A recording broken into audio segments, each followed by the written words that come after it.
Hi hello నమస్తే welcome to హర్నికాస్ world. అందరూ ఎలా ఉన్నారు? బాగున్నారా? నేనైతే చాలా బాగున్నాను. మీరందరూ కూడా బాగుండాలని నా దేవుని మనస్ఫూర్తిగా కోరుకుంటున్నాను.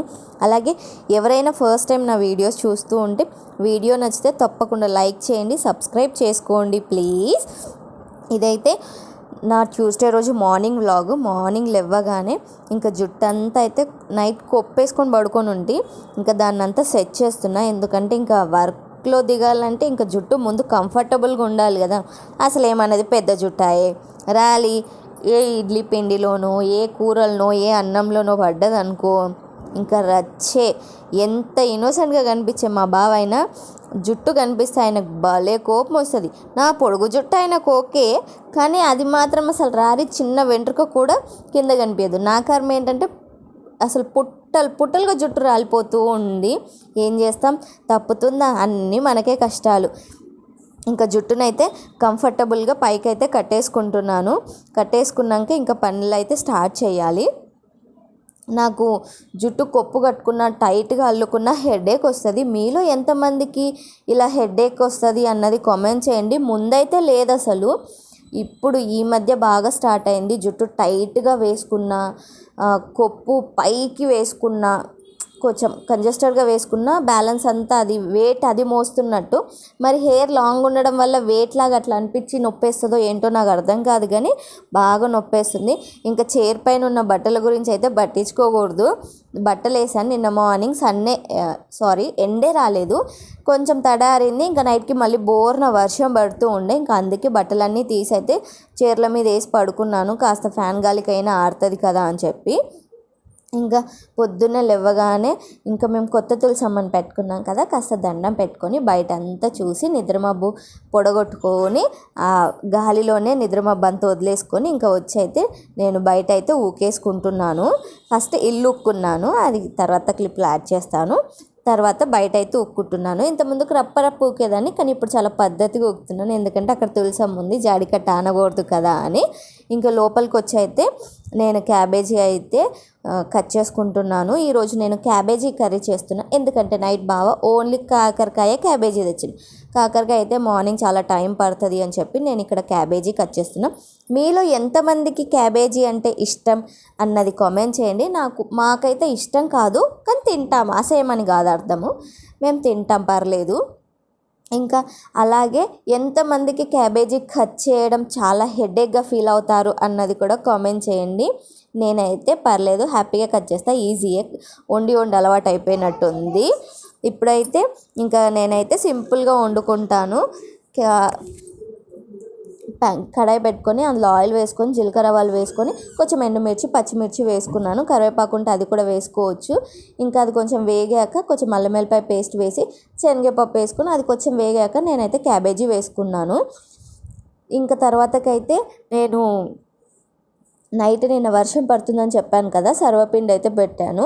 అందులోకించి కొంచెం పిండి అయితే తీసి పెట్టుకున్నాను. ఈరోజు పిల్లలకి మార్నింగ్ స్నాక్కి అదే పెట్టొచ్చని. ఇంకొక పక్క క్యాబేజీ కర్రీ చేస్తూనే ఇంకో పక్క సర్వపిండి అయితే పెట్టేశాను.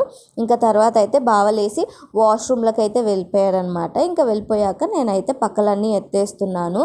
పిల్లల్ని పైన వేసేసి బావ అయితే వాష్రూమ్లోకి వెళ్ళిపోయాడు. ఇంకా నేను ఇవన్నీ ఎత్తేసి నీట్గా ఇల్లు అయితే ఊకేసుకోవాలి. అప్పుడే చలి స్టార్ట్ అయిపోయినట్టుంది కదా. చలి ఎప్పటి నుంచో కొంచెం పెడుతూ కొంచెం ఎండలు కొంచెం వర్షాలలాగా పడుతున్నాయి. అసలు ఏంటి చలికాలం వెళ్ళిపోయిన వర్షాకాలం వెళ్ళిపోయినా చలి పెడుతుందో అర్థమే కావట్లేదు. ఇంకా మా చిన్న బాబుకి గొంత పిచ్చి అని ఇంత ముందు కూడా చాలా వీడియోస్లో చెప్పాను కదా, సో అందుకోసమని కంపల్సరీ ఇంకా నేనైతే ఎత్తేసి చకచక ఇల్లు అయితే ఊకేసుకుంటున్నాను. ఎన్నిసార్లు అసలు నాకు అర్థం కాదు. డే టైం అంటే డోర్స్ విండోస్ ఓపెన్ ఉంటాయి కాబట్టి డస్ట్ వస్తుంది అనుకోవచ్చు. నైట్ పడుకునే ముందు చక్కగా ఇప్పుడు ఎలా ఊగుతున్నానో అలా మంచం కింద బీరువా కింద ప్రతి చోట ఊగుతానా. అయినా సరే డస్టు, పేపర్ ముక్కలు, పెన్సిళ్ళు, క్రేయాన్స్, ఎరేజర్స్ ఎన్ని వస్తాయో ఒక్కొక్క చోటు నుంచి ఒక్కొక్కటి. మళ్ళీ ఈ చైర్ మీద బట్టలు చూసి కూడా కంగారు పడకండి, మేము 5గురం ఉంటాం కదా, మరి ఆ మాత్రం బట్టలు ఉంటాయి కదా, అందుకే కొన్ని బయట చైర్ మీద కొన్ని ఈ చైర్ మీద కుప్పేస్తే కొంచెం స్మెల్ వస్తుంది కదా. ఉన్న చైర్లన్నీ అట్లా యూటిలైజ్ చేసుకుంటాను అనమాట, కొంచెం వేరువేరుగా పడేసి. ఇంక ఇక్కడ అయితే ఒక గిన్నె పెట్టాను కదా, ఒక గిన్నె పిండి అయితే ఉంది. ఇంకా నైట్ స్వీట్ కార్న్ కూడా తెచ్చాడు, అవి ఒలుచుకోవాలి. ఫ్రిడ్జ్లో పెట్టలేదు, బయటే పెట్టాను. ఇంకా గచ్చు మీద క్యాబేజీ కట్ చేసింది, పచ్చిమిర్చి కట్ చేసిన తొడిమెలు అవి ఇవి ఉంటే అవన్నీ కూడా నీట్గా అయితే ఊకేసుకుంటున్నాను. ఇక్కడంతా ఊకేసుకున్నాక నేనైతే ఇంకా ఒక పక్క కర్రీ చూస్తూనే సర్వపిండి చూస్తూనే ఇవన్నీ పనులు అయితే చేస్తున్నాను అనమాట. పిల్లలకి వాటర్ బాటిల్స్ అవన్నీ కూడా చూస్తూ ఇంక ఇక్కడ వచ్చి అయితే పిల్లల్ని అయితే లేపేస్తున్నాను. ఇంక ఇక్కడ వీళ్ళిద్దరికీ పోటీ అనమాట, పెద్ద బాబుకి చిన్న బాబుకి. ఫస్ట్ నేను వెళ్ళాలి వాష్రూమ్ కోసం అన్నమాట ఈ గొడవ. అంటే ఫస్ట్ ఎవరు వెళ్తే వాళ్ళు వాష్రూమ్లో నుంచి ఫాస్ట్గా బయటికి వస్తారు కదా, అదే ప్రాబ్లం అనమాట. వాడు వెళ్ళడం చూసి వీడు మళ్ళీ ముసుగేసుకున్నాడు. ఒక గిన్నె అయితే అయిపోయింది, బయటికి తీసాను. ఇంకా ఆ గిన్నె చల్లారాక ఇంకోటి పెట్టాలి. కర్రీ కూడా ఆల్మోస్ట్ డన్ అనమాట. ఇంకా రైస్ పెట్టేశాను. ఇంక ఇక్కడైతే వచ్చి నీట్గా అయితే తుడిచేసుకున్నాను. కర్రీ అయిపోగానే అది ఆఫ్ చేసి సర్వపిండి కూడా తీసి రైస్ పెట్టేసి వచ్చి ఇక్కడ తుడిచేసుకొని నేనైతే ముగ్గు పెట్టేసుకుంటున్నాను. ఇంకా తులసమ్మ దగ్గర కూడా ముగ్గు పెట్టేసుకోవాలి.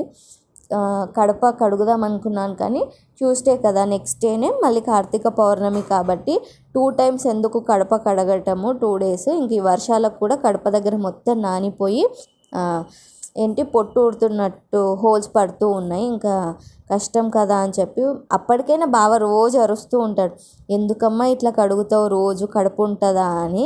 కానీ ఏమో ఇంకా అలవాటైపోయింది. ప్రత్యేక రోజులు పూజలు అంటే కడప కడగడం అలవాటై అట్లా సగం సగం కడగలేను, పూర్తిగా కడుక్కుంటాను. కడగకపోతే వదిలేయాలి అంతే. అదొక రకమైన పిచ్చి పడిపోయింది. ఇంకా ముగ్గేస్తూ కూడా నేను కొన్నిసార్లు కన్ఫ్యూజ్ అవుతూ ఉంటాను, ఎందుకంటే అప్పుడే పిల్లలు వస్తారు తుడవమని, స్నానాలు అయిపోతాయి, ఏదో ఒకటి అడుగుతూ ఉంటారనమాట. అటు చూస్తూ ఇటు అన్నం చూస్తూ అలా గబా అన్ని పనులు అయితే ఇంకా రాగానే నేనైతే ఇంకా పిల్లలు వచ్చేలోపు, వాళ్ళు వచ్చారు తుడుచుకొని రెడీ అయ్యేలోపు, యూనిఫామ్లు వేసుకునే లోపు గిన్నెలు ఉంటే లంచ్ బాక్సులు నైట్ తోమలే అనమాట. ఇంకా అవన్నీ అయితే గిన్నెలన్నీ తోమేసుకొని ఇంకా ఇక్కడైతే పిల్లలకు దోశ వేసేస్తున్నాను. చట్నీ అయితే ప్రత్యేకంగా ఏం చేయలేదు, నేను ఆనియన్ చట్నీ చేసుంటే అదే ఉంది. ఇంకా అటు పక్క దోశలు వేస్తూనే ఇటు పక్క ఇల్లు తుడిచేసుకుంటున్నాను. ఎందుకంటే బాగా పూజ చేస్తాడు కదా ఆయనకి కంపల్సరీ, అందుకోసమని. అంటే మోస్ట్లీ 90% చెయ్యడానికే ప్రయత్నిస్తాడు. ఇన్ కేస్ లేట్ అయితే ఇంకా పిల్లలకి లేదా ఆయనకు ఎర్లీగా డ్యూటీ ఉంది ఒక 7కి అట్లా అంటే స్కిప్ చేస్తాడు తప్ప మ్యాక్సిమం పూజ చేస్తాడంటే ఇంకా కంపల్సరీ ఇల్లు తుడుచుకుంటాను కదా, అందుకే ఇంకా బయట రూమ్ అంతా నీట్గా తుడుస్తూ ఉన్నాను. నేను తుడిచి వచ్చేలోపు దోశ అయితే ఇంచుమించు మాడిపోయే స్టేజ్కి వచ్చేసింది. ఇంకా గబగబా స్టవ్ అయితే ఆఫ్ చేసి స్లిమ్లో పెట్టి ఇంకా దోశ అయితే టర్న్ చేశాను అనమాట.